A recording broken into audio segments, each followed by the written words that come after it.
Safaaradda Mareykanka ee Soomaaliya ayaa qoraal kooban oo ay soo dhigtay barta Twitter-ka ayaa waxa ay kaga hadashay eedda ay hay'adda nabad sugidda Soomaaliya ee NISA ay u jeedisay wariye Haruun Macruuf oo ka tirsan laanta afka Soomaaliga ee VOA-da oo ay leedahay dowladda Mareykanka.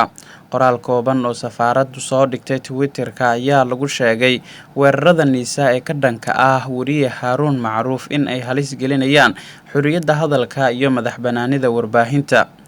Haruun Macruuf waa wariye la ixtiraamo oo xirfadle ah oo ka howlgala VOA-da, waana mid ka mid ah suxufiyiinta ugu saameynta badan Soomaalida.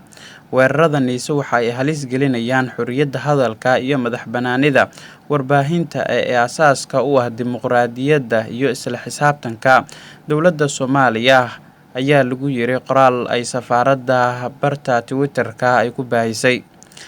Hay'adda nabad sugidda iyo sirdoonka qaranka Soomaaliya ee NISA ayaa qoraal ay soo saartay 2 bishan Abriil ku sheegtay in ay tallaabo ku habboon ay ka qaadi doonto oo dhinaca sharciga ah wariye Haruun Macruuf. Qoraalka oo ay NISA soo dhigtay barta Twitter-ka ayay NISA ku sheegtay in Haruun Macruuf uu leeyahay xiriir khatar ku ah amniga.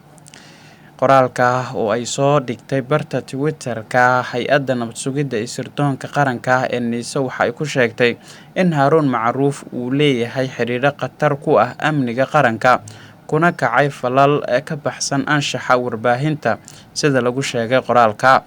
Qoraalka ayaa intaa waxa ay ku dartay hay'adda NISA waxa hay'adaha dalka la wadaagaynaa in ay ka feejignaadaan xiriirkiisa soona wargeliyaan laamaha amniga qaranka.